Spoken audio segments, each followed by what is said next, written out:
Hello everyone, welcome back to the Learning with IOM channel. So today, what we're going to do is we're going to discuss some issues that came up in the comments. And so one question in the comments was addressing how to handle fractions. Like how do you add, multiply, divide, subtract, the basic tools for manipulating fractions. And so what I'm going to do in this video is not only show you how to do that, but hopefully I can help provide a little bit of understanding as to what you're doing so that you're not just mimicking a method, just memorizing a way to manipulate things, and that you actually kind of understand what's going on behind the scenes when you manipulate fractions the way that we do. And so that tends to make things a lot better for you and adds a lot of value for solving other problems. So let's help our understanding by doing that, and I'm going to go straight into that. So right now, what we're used to dealing with are called natural numbers. So when we did the earlier methods for matrix multiplication or regular multiplication or any other kind of multiplication or addition, subtraction, everybody is most comfortable using a class of numbers called natural numbers, which are 1, 2, 3, 4, 5. Those are those whole positive numbers that go from 1 all the way up to the largest number you can think of, on forever and ever. So those are called natural numbers, and we'll include 0 in this, even though technically it's not a natural number. But so we'll go from 0 all the way up to whatever positive number you want. So the natural numbers, they jump by 1 unit. So you got 0, and then you have 1, 2, 3, 4. So it's easy to kind of understand because they represent whole units of things, like one finger or one object that you can kind of map them onto things that are easy to understand in that way. But fractions, they are a class of numbers that live in between the natural numbers, specifically in between the numbers 0 and 1 lie all of these fractions.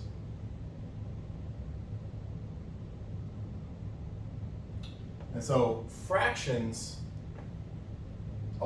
there's an infinite amount of these numbers in between just the whole numbers. And so that's interesting that in between those numbers you have, this is jam-packed full of these new smaller numbers. And so their rules are going to be a little bit different than the rules for the whole numbers because they're written relative to whole numbers, meaning they are represented as a part of a whole of something. So what do I mean by that? So if 1 represents here, so if I'm just looking at, let's just look at 0 to 1. This is 0 and 1. All the fractions are in here. So I'll erase these just to make, not to confuse anything. All the fractions live in between these two numbers. So when we talk about fractions, what we're talking about is what happens when I break this up. I have a whole object and I break it up into pieces. And so you have to start talking about ratios in that way. A ratio is nothing but a comparison. So you're comparing some pieces, some amount of parts to another amount of parts. You're just comparing two different things. So a fraction is nothing but a comparison. A fraction is a ratio, a comparison of how many ways did you cut it, and then how many am I picking out versus what you cut. And so this is called, again, the top is called the numerator, and I'm sure I'm spelling this wrong, so just bear with me. Numerator over the denominator. And it's just a ratio of cuts, how many ways I cut it, and the pieces. So with that said, now that we kind of have an idea of what fractions are, let's talk about manipulating them. So let's just take an example. Let's take a 1/2 minus 1/3. I use that because that was the first thing that I compared. And we already know 1/2 is bigger than 1/3 because one piece out of two pieces is clearly bigger than one piece out of three pieces. Just looking at these circles that are more or less drawn somewhat to scale. So how do you do a subtraction? You have to change the denominator because they are cut in different ways. I can't really do a good job comparing 1/2 to 1/3 because even though they're cut out of one whole of something, like one pizza, they're cut in different ways. Like this is sliced down one line and this is sliced in a different way. And so I don't really have a good way of figuring out exactly what one piece out of two, how that's related to one piece out of three. So it would be better if I could make these two line up and be the same thing so that we're basically dealing with something out of the same pie. And so what you do is you have to find out what a common multiple of these things are, preferably the least common multiple, so you don't have to go too high. And so the way you do that is you can multiply both sides of this thing by one and you won't change it. The idea is then to manipulate it without changing it. So one way that we do this is that we know that when you multiply the numbers together, that's going to be a common factor between the two of them. So what you do is you can multiply 2 times 3, and that will give you 6. So for me to multiply 3 right here and 2 right here, that means I have to have another 2 multiplied on the top here, and I would have to have 3 multiplied on the top here because 3/3 is 1 and 2/2 is 1. But I know I want 6 on the bottom, so that changes into a 3/6 minus a 2/6. And so once I have that common thing, now I'm talking about the same kind of cut. Now I know that 1/2 is the same thing as 3 parts when it's cut into 6 ways. And you can look at this diagram and you can tell that. Because as you see here, 1, 2, 3 pieces here happen to be exactly like the one piece out of 2. Because it lines up the same way. 3 slices when it's cut out of 6. So 3 out of 6 is half. They're equivalent. But since I'm talking about the same thing, now I know that 1 out of 3 is nothing but is 2 out of 6 pieces. So you can see this 2 is the same as the size of a 1 when it's cut in 3. So all that makes sense. But so since 2 was less than 3, then we know that this is going to give us a whole number because 3 minus 2. Now all you got to do is to subtract the numerators, 3 minus 2. So I take 3 of these pieces and then I subtract 2 away, and then I'm only left with 1. 1/6, and that's the answer.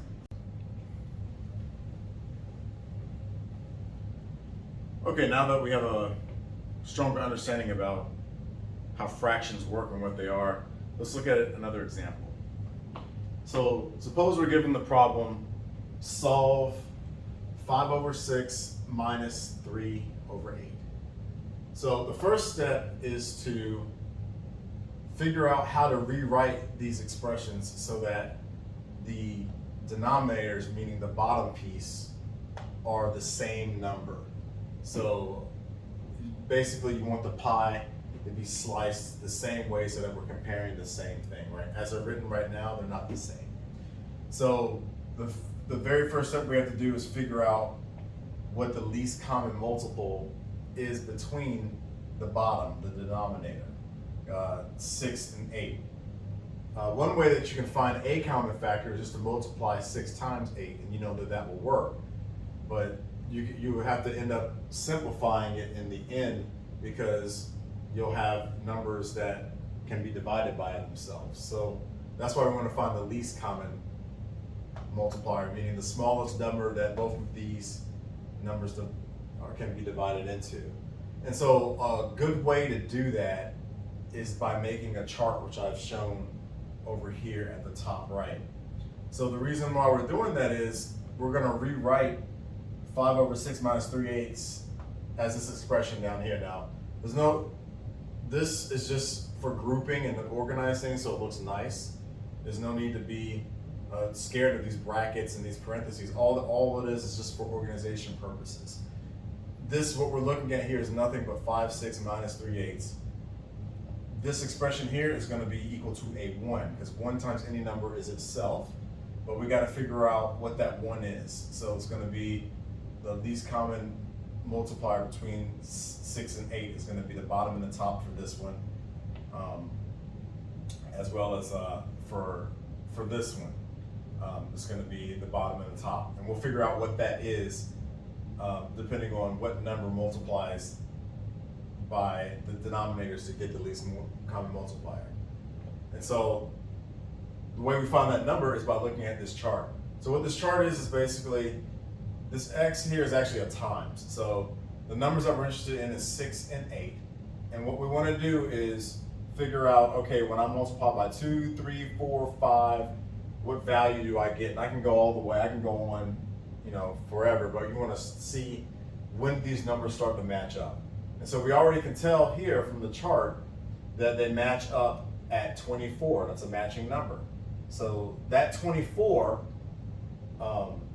comes before 48, which is 6 times 8. So we know that this is the least common multiple. So the answer is 24 for that. But how do we get 24 for both of them? Well, 6 needs to be multiplied by 4. So that means for this 6th one, I need to have a 4 on the bottom here. So I'm going to put 4. But I also need to have a 4 on the top because this expression in parentheses needs to be equal to 1 for this whole thing to be 5, 6 to be unchanged. So it's 4 over 4 on this side to get 24. Now this expression, I got 24 by multiplying 8 times 3. So that means I need to put 3 on the bottom here, but that also means I need to put 3 on the top to make that 1. So now we know what the answer is for what it is in the parentheses. So the final step here is to multiply all these through so that we're dealing with the same pi. So 4 times 5 is 20. So that's going to give us 20 over 24. So 20 over 24 is the same thing as 5 over 6. That's what that says. And remember, we're still subtracting. So then we're going to subtract 3 times 3, which is 9, divided by 3 times 8, which is 24, as you would expect. So now we're dealing with the same slice. It's a pie that's been cut in 24 pieces. So 5, 6 represents 20 out of 24, and 3/8 represents 9 out of 24. So since we're talking about we're speaking the same language, now we can directly just subtract 20 minus 9. So when we do that, that equals 11.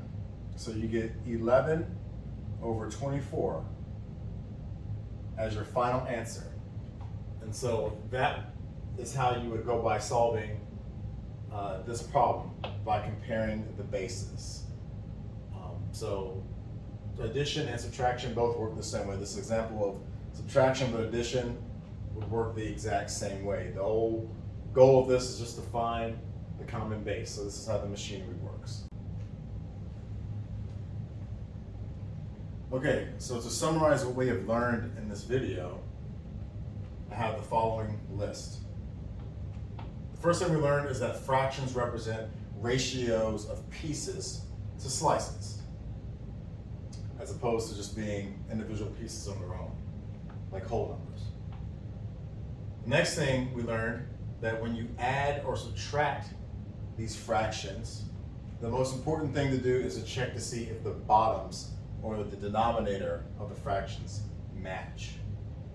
If the bottoms of the denominator do not match, you must compute what is called the least common multiple of the two bottom numbers by using a chart, which I showed in the example, a multiplication chart, and finding what number matches before you have to multiply them together to get a match. Next, you use that chart to find out what the correct ratio of the number 1 that you need to multiply both those fractions by, so that you get the bottoms to be the same, to get them to be the least common multiple on the bottom. So that ratio is whatever that number is over the same number to be 1, so that you don't change the value, because anything multiplied by 1 is the same value.